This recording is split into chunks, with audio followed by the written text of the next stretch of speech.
우리 그리스도인들은 늘 성경을 가까이 합니다. 하나님 말씀을 정말 우리 삶의 양식으로 삼고 저희들이 살고 또 지내고 있습니다. 근데 중요한 것은 이 성경이 무엇을 말하느냐.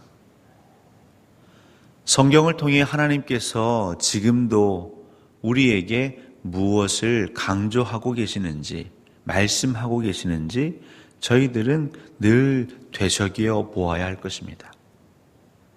특별히 오늘 로마서 4장에서 우리 하나님께서 우리에게 강조하는 것은 바로 은혜입니다. 그러면서 아브라함의 얘기를 들고 있습니다.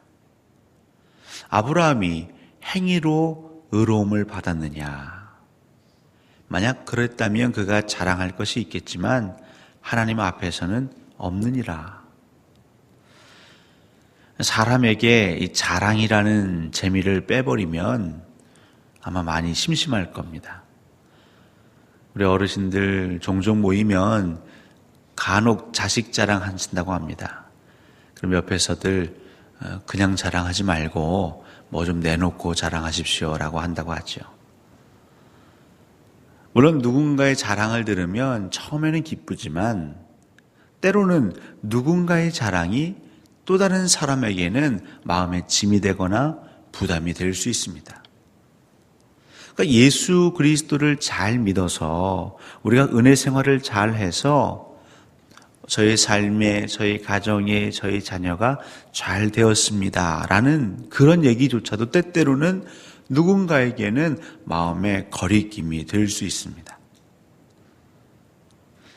어렸을 때에 어떤 집회에 또 부흥회에 참석하다 보면 강사 목사님들의 주된 레파토리가 있었는데 그것 중에 하나는 비록 나는 고생했지만 교회를 위해 하나님을 위해 그 영광을 위해 때로는 핍박받고 또 그 땀 흘리며 괴로운 인생을 보냈지만 여러분 보십시오 하면서 이제 본인 자식들 잘 됐다는 얘기를 종종 들었습니다.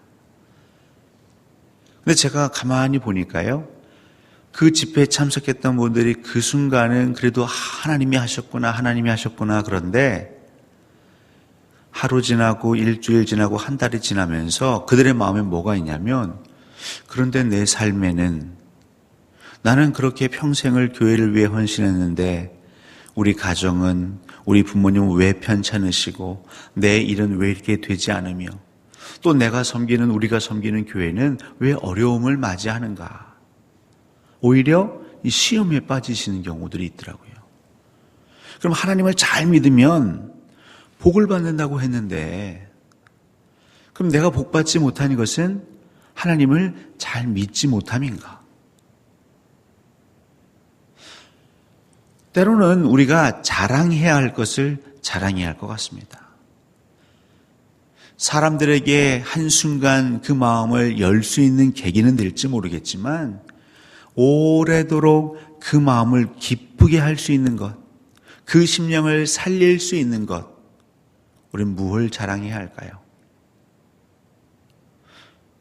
결국 오늘 로마서 4장은 우리에게 경건하지 아니한 자들, 하지만 그 경건하지 아니한 자에게 의로움을 주시는 이 하나님, 그 예수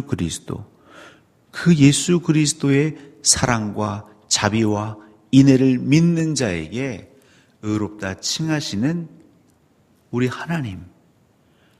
저희들은요, 그냥 그 하나님을 입에 담고 그 하나님을 자랑하고 그 하나님을 찬양하면 그것으로 족한 것이지요. 내 삶에 풍요를 주신 이도 여호와십니다. 내 삶을 비천하게 하신 이도 여호와십니다. 그 크신 하나님의 섭리를 저희는 알지 못하지만 그럼에도 불구하고 저를 의인 삼아 주시니, 죄 없다 말씀해 주시니, 하나님의 자녀 삼아 주시니 그저 감사합니다. 시편 기자는 얘기합니다. 34편 2절입니다. 내 영혼이 여호와를 자랑하니니 곤고한 자들이 듣고 기뻐하리로다. 우리 믿는 자들이 자랑해야 합니다. 여호와를 자랑하면 어떤 역사가 일어나냐면 곤고한 자들, 비천한 자들, 삶의 시리에 빠진 자들, 근데 그들 안에 기쁨이 생겨나기 시작하는 것이죠.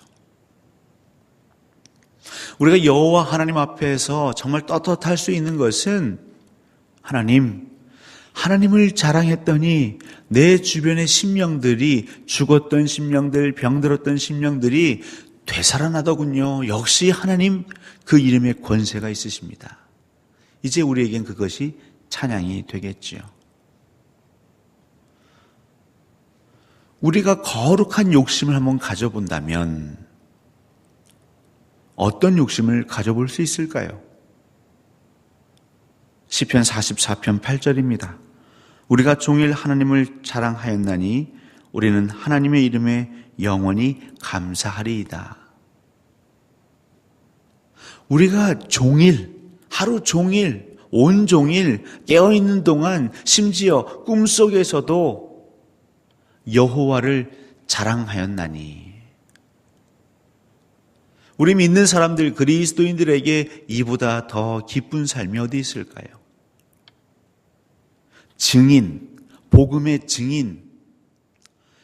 예수 그리스도를 통하여 저희들은 다 복음의 증인이 되었는데, 여러분, 그 증인이 어떻게 증언할 때에 제3자들의 마음 가운데 울림이 있을까요? 그건 무엇이냐면 진심에서 우러나오는 그 자랑. 내가 있는 힘을 다하여서, 정성을 다하여서 정말 좋다고. 예전에 이렇게 TV 보면 중간중간에 좀 어색한 광고가 있습니다. 어떤 건강식 사장님, 회장님이 나오셔서 얘기하는 거죠. 이게 참 좋은데 뭐라고 말해야 될지 모르겠다면서 하는 그 CF 광고를 제가 본 적이 있는데요. 우리가 예수 그리스도를 믿으면서 여러분의 삶에서, 여러분의 얼굴에서, 여러분의 표정에서 이게 참 좋은데, 내가 믿는 여호가 참 좋은데, 근데 주변 사람들은 의아한 거죠. 아니, 뭐가 좋으세요? 지금 집안 좀 어렵잖아요. 자식 문제 때문에 근심이 많다면서요. 우리 아무개 몸도 좀 안 좋다면서요. 아니, 뭐가 좋으십니까? 저를 하나님이 의인이라고 하십니다. 근데 그것이 이 세상을 사는 데는 별로 도움이 안 되는 것 같은데, 제 마음에는 위로가 되고요, 제 마음에는 말할 수 없는 기쁨과 평안이 있습니다. 그 죄책감에서 해방되다 보니까 제 삶 가운데 평화가 있습니다. 고요가 있습니다. 그리고 이 세상이 어려워도 왠지 모를 제 마음에 소망이 있습니다. 이것은 지금 고민하고 있는 그 문제들이 해결된다고 해서 주어지는 게 아닌 것 같습니다. 제가 믿어왔던 그 하나님이 저에게 주시는 평안입니다. 저는 하나님만을 자랑합니다. 저는 예수 그리스도만을 자랑합니다. 우리 안에 거룩한 욕심, 온 종일 여호와를 자랑하는 욕심, 또 우리가 그렇게 여호와의 이름을 자랑할 때에 놀라운 것은 곤고한 자들이 기뻐한다는 것이죠. 저희가 이제 어제 또 전도부가 그 초월 농협 앞에서 전도를 했습니다. 우리 권사님들, 집사님들이 그냥 환하게 웃으면서 평안 가운데 다가가시니까요. 제가 나중에 듣기로는 또 지나가는 분들이 그냥 그곳에 찾아오셔서 차도 받고 다가도 받으셨다고 하더라고요. 여러분, 자랑하는 사람에게는요, 어떻게 말로 표현할 수 없는 그리스도의 향기가 나가는 것이죠. 억지로 하는 것이 아니라 내가 좋아서. 우리 하나님이 오늘 우리에게 어떤 삶을 원하실까요? 그건 넌 의인답게 행동해라. 예수 그리스도를 믿는다면서 내 얼굴에 먹칠하는 삶을 살지 말아라. 이렇게 윽박 지르시는 하나님이 아니라 오늘도 학수고대하시는 겁니다. 오늘도 나의 자녀들이, 나의 백성들이 내 이름을 얼마나 자랑할까. 그렇게 여러분의 입술을 통해서 여호와를 한 번 자랑할 때마다 아마 천국 전광판에는 스코어가 하나씩 올라갈 것 같습니다. 어제보다 오늘 기록을 경신했다. 우리 광주동산교회 성도들의 그 심령에서, 그 입술에서부터 만군의 주 여호와 하나님을 자랑하는데 그것이 어제보다 오늘 더 차고 넘치는구나. 하나님 흡족하시겠죠. 저희가 무엇으로 하나님을 기쁘시게 할 수 있겠습니까? 저희가 무엇인가인데 우리 하나님 저희들을 사랑하셨지 않습니까? 성경이 말하는 것. 정말 그 성경을 우리가 믿고 그 말씀대로 내 생명을 다하여서 우리가 살기를 원한다면 여러분 오늘 거룩한 욕심을 한번 가져보십시오. 오늘 아침부터 잠자리에 들 때까지 오늘 하루 종일 여호와를 자랑하리라. 그러기 위해서는 자랑할 거리가 있어야겠죠. 이 새벽에 여러분 기도하십시오. 하나님, 제가 말씀에 의지하여서 하루 종일 여호와를 자랑하고자 합니다. 그런데 앵무새처럼 반복하는 건 의미가 없지 않습니까? 제가 기도할 터이니 지금까지 지내온 것 다 주의 은혜라. 그 찬송의 가사가 제 고백이 되게 하시고 혹여 제가 알지 못하고 기억하지 못했던 그 삶의 자리에서 하나님이 저와 동행해 주시고 저를 도우시고 제 발을 붙잡아 주셨던 수렁에서 저를 건져 주셨던 그 순간들이 떠오르게 하셔서 그 감격 가운데 이 하루를 보내게 하옵소서. 그래서 만나는 이마다 내가 만나는 사람에게 하나님이 나를 살리셨어요. 예수 그리스도가 나를 살리셨어요. 이것을 알아야 될 텐데 이게 참 좋은데 어떻게 전할 수 있을까? 오늘 하루 여러분의 마음 가운데, 여러분의 심령 가운데에, 여러분의 말과 그 손발 행동 가운데에서 하는 모든 것이 여호와 하나님 자랑 되시기를 우리 주님의 이름으로 간절히 축원합니다.